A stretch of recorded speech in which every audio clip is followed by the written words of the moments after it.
Você sabia que o baixista do Charlie Brown Jr. aos 9 anos já compunha música clássica, foi jogador de basquete, já foi atendente em livraria e aos 12 anos já estava tocando com Charlie Brown Jr. Champignon, hoje, no Cada Caso, um Caos. Olá, eu sou a Luca, estudo psicologia, estou terminando aí, inclusive, estou fazendo estágio aí último semestre e trabalho na Rádio Rock já há um tempão, desde 98, e aqui a gente une esses universos, né? Música e psicologia. No Cada Caso um Caos, a gente fala sobre os artistas com olhar direcionado para o psicológico, tudo feito também com o Rafa Bolo da Pombo Produções, nosso editor, que faz tudo no amor. Aliás, você pode ser membro, hein? Hoje, os comentários são do doutor em Psicologia Social e também faz parte do Lugar de Vida, que é uma instituição referência no tratamento e acompanhamento de crianças e adolescentes com problemas psíquicos, que é o Danilo Sérgio Ide. Luiz Carlos Leão Duarte Júnior nasceu no dia 16 de junho de 78 em Santos. Era filho do Luiz Carlos e da Maria do Carmo e tinha duas irmãs, a Eliane e a Daniele.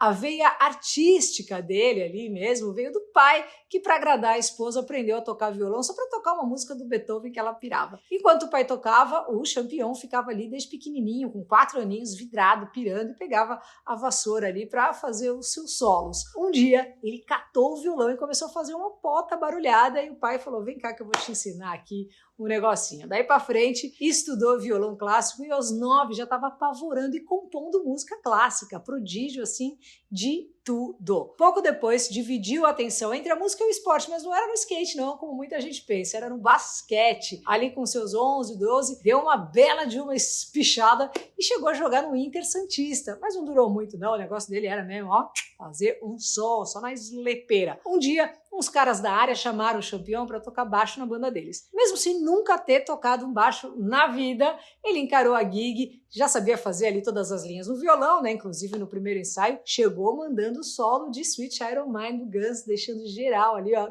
com a mandíbula no chão. Foi aí que deu o famoso estalo e decidiu então o que ia fazer da vida. Se apaixonou pelo baixo e começou a fazer aulas. E já chegou solando de joelho. Era só referência de groove nervoso, Pique Red Hot Chili Peppers, Infectious Groove, Suicidal Tendencies. Também nessa época começou a se interessar pelo beatbox, que aprendeu a fazer com um amigo na escola. Para financiar, né, essa empreitada musical, o Champignon fazia de um tudo, assim, ele chegou a tocar numa banda que fazia covers do Bee Gees, né, onde era obrigado, inclusive, a vestir terno e gravata, e ele odiava isso. Começou a dar aula de baixo em casa e também trabalhou como atendente numa livraria, imagina isso, que da hora. Só que apesar do corre, o Champs queria mesmo era fazer seu próprio som, né, tocar ali numa banda autoral. Nessas, ele recebeu um convite para fazer um teste para uma banda que chamava WhatsApp. O vocalista era um moleque aí chamado Alexandre Magno Abrão, apelidado Chorão. Ele ficou de cara, né, quando falaram que tinha um moleque ali de 12 anos que ia colar pra fazer o teste. O Chorão não tava acreditando. Mas quando o Champignon colou e mandou uns primos ali, né, uns Joe the Fisherman e uns Nirvanão nervoso, o Chorão ficou de cara e falou, esse moleque vai ser meu protegido. Muito do que o Champs veio dessa amizade. Inclusive o apelido Champignon foi o Chorão que deu por causa do cabelo que só crescia pra cima e depois dava aquela quedinha, sabe assim? Dessa amizade também nasceu o embrião do que foi uma das maiores bandas do Brasil, Charlie Brown Jr. E o Champignon, ainda menor de idade, seria uma peça aí fundamental, né, para fazer da banda o sucesso todo que ela foi, que é e vai ser para sempre. Na última entrevista, o Champignon conta que nessa época começou a namorar a cunhada do produtor gente finíssima, o Tadeu Patola. Ele colocou uma demo do Charlie Brown, né, no Tadeu, as coisas começaram a andar, o Tadeu mostrou pro produtor, Rick Bonadio, que na época era o cara da Virgin Records, e as coisas foram andando aí, né. Em 97 estava na pista o inesquecível e eterno Transpiração Contínua Prolongada. Eu tive a honra de apresentar os primeiros shows do Charlie Brown Jr., né, de tocar desde o começo aí na Rádio Rock, de ter vendido shows depois do Charlie Brown também, junto com a Samantha, e ter uma amizade ali com todos eles. Foi muito legal ver o crescimento absurdo de todos esses caras que eu adoro desde sempre, o Thiago Castanho também, assim como o Marcão, nossa, eles são demais, a esposa do Marcão, a D, enfim, todos mega ultra gente boa. Foi um puta sucesso, eu tocava direto na Rádio Rock e logo invadiu o MTV MTV. Eu fui, inclusive, naquele acústico do Charlie Brown Jr., que foi inesquecível. Eles ficavam ali, tiveram que repetir várias vezes uma música com o D2, mas enfim. E o Champion, ainda menor de idade, tinha que levar com ele uma autorização judicial para viajar com a banda. Quando a grana entrou forte, o Champion comprou logo de cara uma picape cabine estendida. Só que adendo, ele não tinha nem idade para dirigir ainda. A banda estava nas alturas, né? E não parava de furar tudo que era nuvem. Mas as tretas internas também tinham alcançado o ápice. O Champion disse numa entrevista aí que o Charlie Brown era formado por personalidades muito fortes e acreditava que isso fazia da banda o que ela era. Só que o desgaste foi inevitável, principalmente com o Chorão. Aí azedou de vez, o Champions acabou saindo fora do Charlie Brown, isso no auge, né? O Chorão tocou o barco e o Champion também. Fundou em 2006 o Revolucionários, era o baixista e vocalista. A banda acabou em 2008. Ele investiu pra caramba nessa banda, inclusive. Um ano depois de ganhar o prêmio de melhor instrumentista do ano no prêmio Multishow de música brasileira. Assim, foi um negócio enlouquecedor. Em 2008, foi escalado pro 9000 Anjos. Lembra dessa banda? Junto com o Peri, o Júnior Lima, né? O irmão da Sandy, o Peu, ex-guitarrista da Pitty, que se matou em maio de 2013. O Felipe Solari até contou no Podpah que nessa época um produtor assim, fodaralho lá da gringa, cresceu o olho no Champion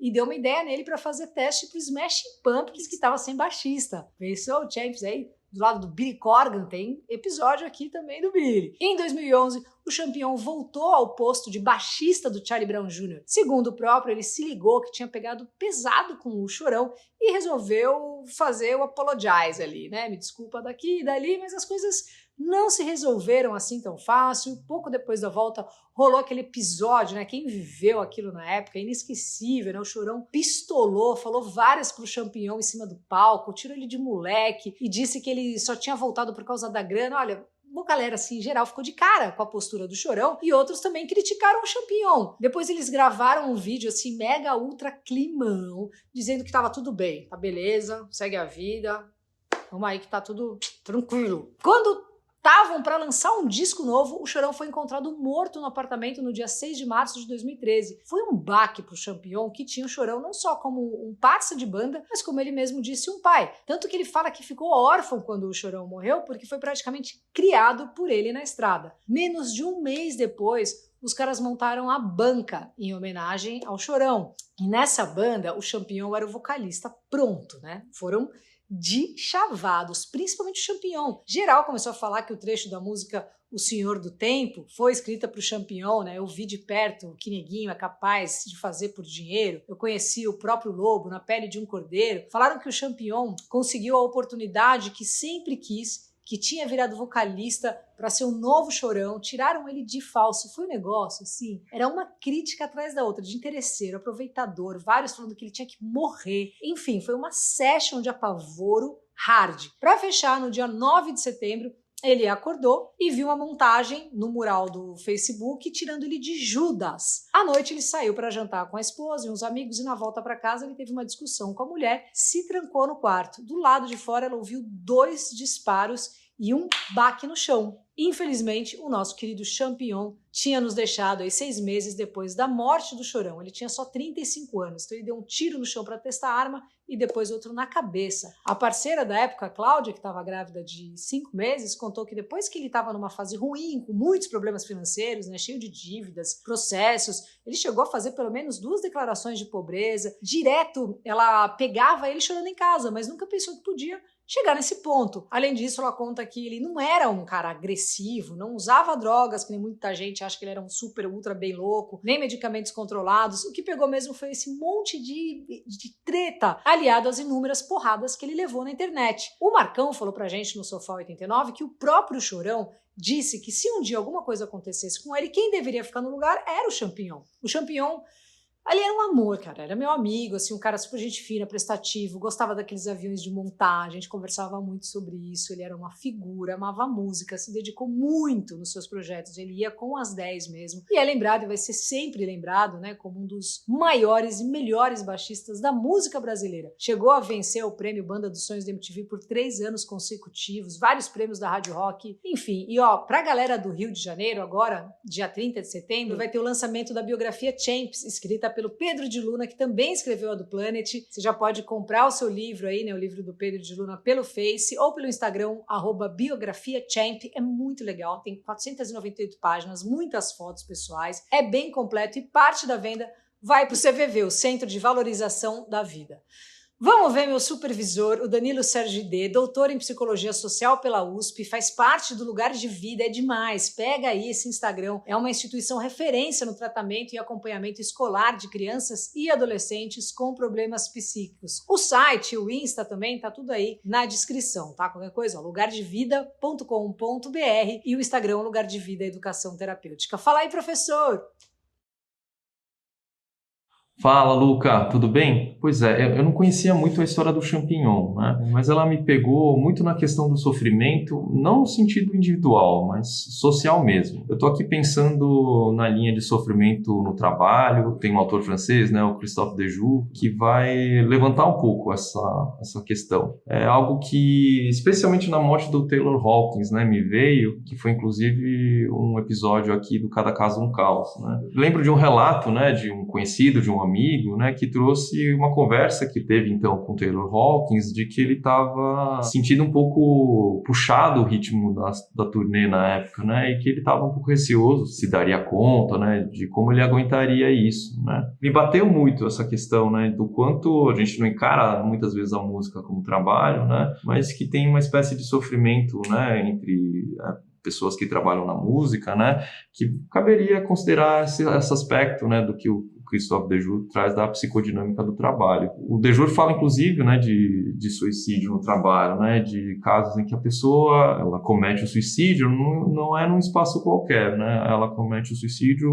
justamente no espaço do trabalho. No caso da música, né, seja caso de suicídio, né, como o Champignon, né, ou morte acidental, como no caso do Taylor Hawkins, né, isso acontece na privacidade de um quarto, seja no hotel, né, ou na casa, mas isso só esconde um pouco, né, que tem algo mais amplo aí a ser considerado, que são mortes muito mais públicas, né, e que acontecem também em resposta, né, a uma problemática que tem em relação ao trabalho deles, né, no caso do Taylor Hawkins, né, essa situação de um ritmo, né, muito intensificado de trabalho, né, e no caso do Champignon a gente vê esse aspecto, né, da exposição, né, que é muitas vezes massiva, né, e os ataques, né, que músicos, né, acabam recebendo, né, por parte de fãs, de críticos, né, de um modo geral. E se a gente for considerar até, né, o ataque, né, que o Champignon recebeu, né, em relação à questão do dinheiro, né, e a música, né, como se essa associação não pudesse acontecer, né, um jeito da gente negar que é sim trabalho. Então, desconsiderar esse aspecto, né, é negligenciar aspectos de saúde mental mesmo, né.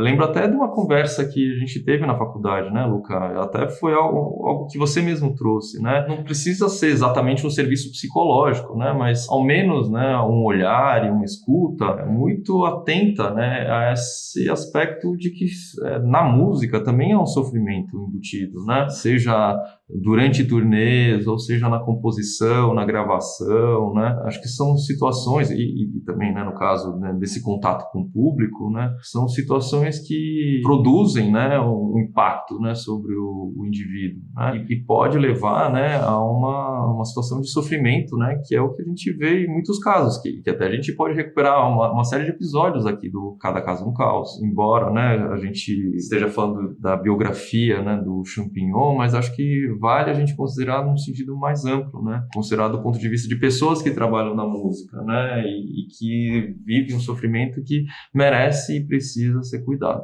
Tá ok, Luca? Vou ficando por aqui. Tchau, tchau. Valeu.